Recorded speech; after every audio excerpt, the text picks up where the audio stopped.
안녕하십니까? 머니케어 뉴스 케어맨입니다. 세법 개정안 내용 중에서 혼인에 따른 증여재산 공제 한도가 1억 원이 더 늘어나게 한다라는 그런 표현을 가지고 우리가 재테크적으로 어떻게 활용을 할 것인가 라는 부분에 대해서 여러분들하고 한번 아이디어를 공유해 보는 과정을 한번 가져보면 어떨까라고 생각을 하고 있습니다. 이게 상당히 의미하는 바가 커요. 정부도 피할 길은 없고 어떤 정부가 들어와도 이 부분은 앞으로 계속해서 개선해 나가야 되는 부분은 맞습니다. 근데 저는 좋은 제도라고 생각을 해요. 왜? 우리나라 지금 시니어급, 그러니까 50대 이상 자녀를 둔 결혼 정년기를 자녀가 이제 도래하기 시작할 거고 앞으로도 마찬가지일 거 아닙니까? 또 결혼 시기가 자꾸 뒤로 미뤄지는 이유는 주택 구입을 하기가 어렵기 때문이기도 하지 않습니까? 그런 부분들을 위해서 생각을 해보면 그 시니어들이 가지고 있는 전체 자산의 80% 이상이 대부분 부동산을 소유하고 있다는 점입니다. 또 하나는 그들은 대부분 뭐예요? 부동산을 통해서 재테크를 이루고 자산을 형성하다 보니까 자녀들한테도 야, 주식 투자하는 것보다는 부동산을 통해서 가라 이런 쪽에 추진, 그러니까 그런 쪽에 지원을 확실하게 하는데 주식 살게요라고 한다고 그러면 대부분의 분들이 반대하는 경우가 훨씬 더 많다 이겁니다. 물론 저도 자녀를 키워보니까 자녀가 이런 것들이죠. 주식의 투자 이런 것들에 대한 개념을 갖다가 인지하기까지는 꽤 많은 시간이 필요하다. 그래서 대부분 안정적인 부동산을 통해서 증여를 진행하거나 또 그런 것들 투자하는 것에 상당히 장려하는 우리 사회적 문화가 존재하고 있죠. 자, 그런 과정에서 이런 제도가 나왔다는 건 상당히 의미가 크다라고 할 수가 있습니다. 결과적으로는 우리가 이 포커스에서 볼 수 있는 건 두 가지밖에 없어요. 자녀한테 뭔가를 줘라. 정부가 그렇게 얘기하는 거 아니에요. 그래서 자녀들이 잘 살게 만들어야지 우리가 출산도 늘어나고 이런 쪽으로 저는 좋게 해석을 했습니다. 결혼하려면 집이 있어야 되지 않습니까? 그렇죠? 자, 그래서 여러분 앞으로 부동산은 좀 오를 거라고 생각이 들고요. 주식 증여도 답이라고 저는 생각하는 과정을 갖습니다. 자, 왜 그런지에 대해서 뒤에 풀어가 보도록 하겠습니다. 먼저 우리가 좀 살펴봐야 되는 것들 중에 하나가 정책의 내용이겠죠. 자, 혼인 신고일 전후 각각 2년, 앞뒤로 2년이겠죠. 총 4년 동안 직계 존속으로 받은 증여받은 재산은 1억 원 추가 공제해주겠다라는 뜻이다라고 생각하시면 될 것 같습니다. 이 내용이 조금 앞뒤가 좀 안 맞는 것 같아요. 왜냐하면 여기 나와 있는 내용, 저는 이게 지금 보도자료 갖고 그대로 다일된 보는 건데요. 저 구분을 보면 이런 거잖아요. 직계 존속에서 직계 비속으로 늘렸다고 그랬는데 여기는 또 왜 직계 존속으로부터 받은 거라고 이렇게 얘기하는지 잘은 모르겠습니다만 어쨌든 직계 비속입니다. 자, 이 부분이 가장 중요한 게 변화가 온 거죠. 직계 비속이라 그러면 구조가 상당히 좀 범위가 더 넓어진다라고 생각하시면 좋을 것 같고요. 뒷부분에 그림으로 쉽게 설명해 드리도록 하겠습니다. 일단 과거에는 무조건 5천만 원, 미성년자는 2천만 원 이 정도까지밖에 안 됐다라는 건데 이제 저는 저도 자녀가 지금 27살입니다. 자, 그러다 생각해 보니까 5천만 원, 그죠? 혼인공제 1억 원, 이렇게 결혼할 때 이거 주면 좋지 않겠습니까? 그렇죠? 어떤 방법으로 주냐라는 방법인데 그 부분이야 추후에 또 설명드리긴 하겠지만 결과적으로는 결혼할 때 사는 게 대부분이 뭐예요? 집안이에요. 우리나라는 그냥 부동산이지 않습니까? 또 아이들이 워낙 좋은 환경에서 자랐기 때문에 나쁜 환경에서 사는 것들을 부모도 원치 않지만 자녀들도 원치 않아요. 사실은 이 부분이 상당히 좀 어떤 다른 점이다. 과거하고는 옛날에야 그냥 열심히 결혼해서 만들어가는 그런 과정도 존재하겠지만 지금 스타트 라인이 상당히 다르기 때문에 보는 관점들이 상당히 변했다. 증여 과정은 그냥 직계 존속으로 그대로 유지된다라는 것들입니다. 그냥 5천만 원 한도, 그다음에 남으로부터 타인으로부터 받는 건 1천만 원이 증여 한도가 전부 다다. 크게 변한 건 없습니다. 결혼할 때 바뀌는 거, 돈 주는 거, 그 부분이 1억 원 한도까지 늘어났다. 근데 공식적으로 늘어난 거잖아. 근데 이게 결혼을 어떻게 합니까? 두 사람이 하는 거잖아요. 그러니까 한 사람 1억 5천, 한 사람 1억 5천. 그러니까 합이 3억 원이 되는 겁니다. 이건 상당히 파괴적인 일이에요. 이런 부분들이 또 사회적으로 어떻게 보면 또 안 좋은 부분도 존재할 수 있습니다. 점차적으로. 왜요? 한쪽은 또 증여가 가능한데 한쪽은 증여가 불가능할 때, 참 결혼할 때 그런 트러블까지 생각도 해봐야 되는 부분은 분명히 존재하지만 그게 법으로 해결할 문제는 아니지 않겠습니까? 인간이 살아가면서 나머지 부분은 해결해 나가는 부분이라고 생각을 하고요. 자, 직계 존속은 구조가 요까지였어요. 딱 여기까지. 요렇게 윗단으로 보시면 되는 거고요. 그 다음에 직계 비속은 이 아랫단까지 되는 것들이 좀 확대됐다라는 것들이죠. 왜냐면 지금 장수하다 보니까요. 지금 상당히 이때 밑에까지 내려가는 그런 과정이라 생각하시면 좋을 것 같습니다. 자기가 자기 위치가 어디냐라고 생각해 보면 좋지 않겠습니까? 뭐 저 같은 경우 부모님이 살아 계시니까 제 위치는 여기라고 생각해 보고 제 자녀가 있다 그러면 아들일지 딸일지 뭐 그건 중요하지 않지 않겠습니까? 그래서 있다고 하면 요렇게 해서 줄 수 있다. 근데 어떻게 돼요? 뭐 할아버지도 줄 수 있고 외할아버지 외할머니 쪽에서 똑같이 줄 수 있다라는 것들이죠. 자, 이게 사실은 어떻게 보면 뭐 중국 같은 경우도 자녀가 지금 하나 그래가지고 양가에서 막 엄청나게 돈을 줘서 집을 마련해주고 이런 구조가 존재하지 않습니까? 그런 현상으로 좀 나타나는 과정이지 않을까. 또 저는 국민의힘 정부는 무조건 우리가 보수층 아니겠어요? 보수층이라고 저는 인정하겠습니다. 자, 보수층에서 가지고 있는 건 부동산 재테크를 반대할 이유도 없고요. 자, 그런데 저 이 생각도 해봤어요. 민주당 쪽에서도 크게 반대할 바는 이유가 아닌 것 같다라고 생각을 합니다. 그래서 국회 통과는 크게 문제가 없을 거고, 자, 어쨌든 직계 존속에서 직계 비속으로 좀 확대가 됐다는 부분, 이 부분은 더 좋은 부분이고요. 자, 그런데요, 이 부분을 나타날 때 우리가 생각해 봐야 되는 것들은, 그럼 나는 뭘로 증여를 해줘? 라는 부분들 생각해 보도록 하겠습니다. 자, 그러면 부동산을 증여하는 방법인데, 부동산 증여하는 시가 결정 방안은 그런 거죠. 보통 기준 시가로 정한다라고 생각하시면 되고요. 아파트 같이 매매가 활성화된 곳이다라고 하면 증여일로부터 전후 3개월 내내 매매하는 거고요. 제가 알기로는 3개월 이내 자진 신고하시면 됩니다. 증여 같은 경우는 꼭 신고를 해주셔야 되는 것들이 맞다. 자, 주식 증여하는 방법도 있습니다. 주식도 지금같이 불경기일 때, 쌀 때 하시는 방법이 있잖아요. 주가가 나중에 상승하게 되면 엄청나게 큰 또 예를 들면 자녀에게 자산을 만들어줄 수 있는 거저니까 주식을 증여하는 방법도 여러 가지가 있을 겁니다. 그거는 주식을 증여일로 전후 2개월로 해서 평균가로 산정된다라는 부분들 잘 이해하시고 가시면 될 것 같습니다. 그래서 이런 것도 있죠. 그게 아주 확정적인 좀 보수적인 분들 같은 경우는 대부분 보면 이렇게 부동산 관련돼서 증여를 하실 생각을 가질 생각을 많이 가지실 거고 좀 재테크적으로 튀신 분들, 야, 이 주식을 왜 삼성전자 주식을 내가 사가지고 증여를 해주는 거죠. 자, 그러면 이 주식이 나중에 100%, 200% 올랐을 땐 어마무시하지 않습니까? 저는 이런 부분을 생각하는 거예요. 저야 뭐 재테크하는 사람이니까. 자, 부동산 같은 경우로 어떤 구조로 갈 거냐, 이런 부분도 우리가 생각해 봐야 되는데, 먼저 정부가 이걸 만들어내면서 하나 더 만들어낸 게 있어요. 바로 소득공제 한도인데요. 자, 대출을 받아도 대부분 부동산을 사다 이런 뜻 아닙니까? 결과적으로 자녀들한테 집 사줘라 뭐 이런 뜻으로 해당이 되는데 그 부분은 어떻게 됩니까? 공제 한도를 늘렸어요. 또 중요한 건 기준시가가 어떻게 돼요? 5억 원 이하에서 6억 원으로 올렸어요.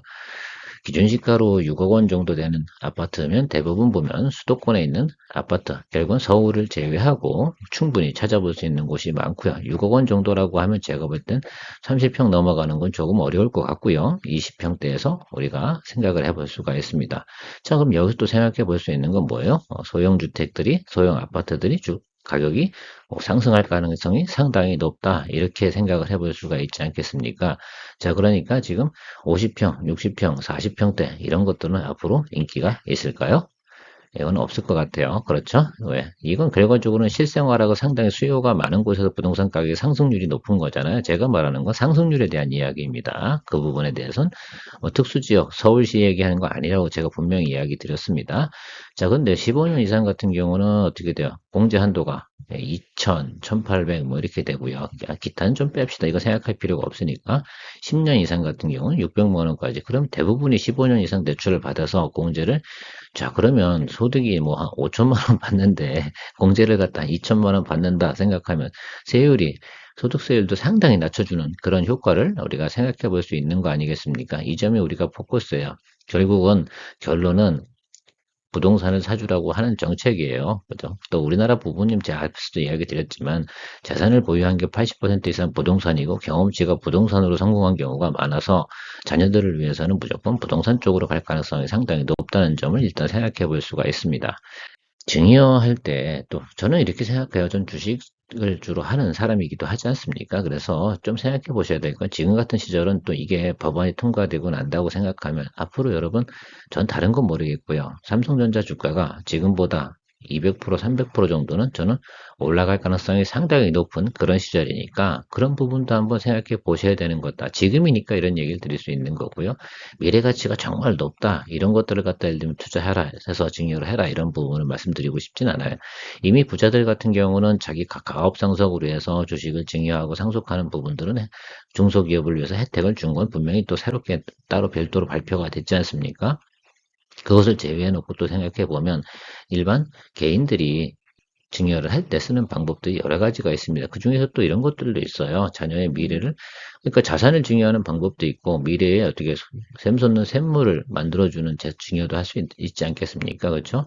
뭐, 예를 들어서 뭐, 부동산 배당주를 사줘서 3억 원어치 샀더니 배당이 매년 10% 나온다. 그러면 매년 3천만 원 나오는 거. 그걸로 또 부동산을 투자해서 또 매수할 수도 있는 것들이죠. 먼 미래를 보면 또 우리 부동산 가치의 상승은 그닥 높지 않을 수도 있기 때문입니다. 여러 가지 부분을 여러분들이 판단을 잘 해보시면서 가야 될 것 같은데 현재 우리나라 같은 이런 정책을 펼칠 수밖에 없는 이유 중에 하나가 시니어들이 가지고 있는 자산의 80% 이상이 뭐예요? 대부분 부동산이다라는 것들입니다. 자, 이런 부분들이 상당히 크고요. 그 와중에 우리 젊은 친구들 같은 경우 부채 비율이 상당히 높게 형성이 되죠. 50대 넘은 사람들이 부채 비율이 높지는 않아요. 통상적으로. 그렇죠? 그럴 만한 이유도 없을 거고요. 자, 부채가 가계부채가 상당히 많은데 이 부분도 어떻게 좀 해결을 해야 되는 부분도 좀 존재하고요. 결과적으로는 할아버지 할머니들 아니면 아버지 아버지들 자기들이 가지고 있는 주택을 갖다 어떻게 돼요. 어쨌든 나중에 40평, 50평, 60평 필요가 없어요. 요즘은 명절 때 와서 자고 갑니까 여러분? 안 자고 가요. 잠깐 들려서 인사만 하고 갑니다. 그러니까 큰 집이 필요한 게 아니죠. 좀 줄이시고 그 부분을 갖다 자녀의 미래를 위해서 투자해 주어라 라는 국가의 생각일 수도 있고요. 저는 그렇게 생각하는 거 있습니다. 물론 현재 예를 들면 부유층이라고 생각하시는 분들은 좀 다르겠죠. 그분들은 이것도 하고 저것도 하고 다 할 거니까 우리 부유층에 대해서는 좀 제외합니다. 항상 그 부분은 빼고 얘기해야지 우리가 보편적 진리가 어떤 거예요.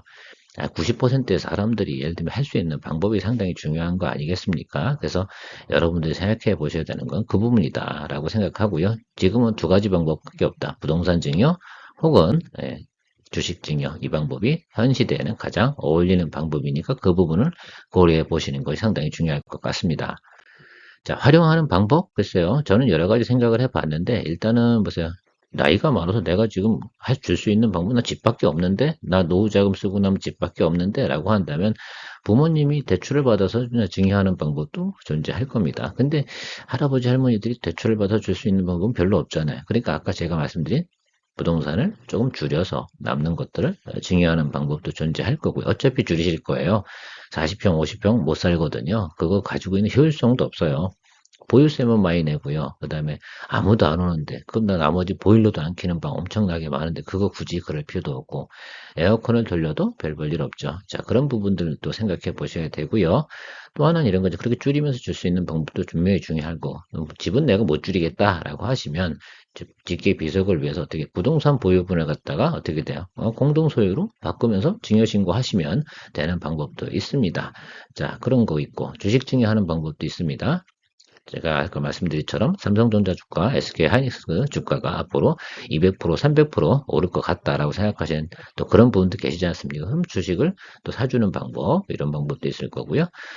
제가 제일 선호하는 방법은 부동산 배당주를 사서 자녀한테 증여하는 방법. 지금 부동산 배당주 같은 경우도 어떻습니까? 리츠주 같은 경우 상당히 주가가 쌉니다. 거의 뭐 50% 할인된 가격이라고 저는 생각을 하는데 배당률도 연에 거의 10%에 육박하는 평균치를 만들어낼 수 있고요.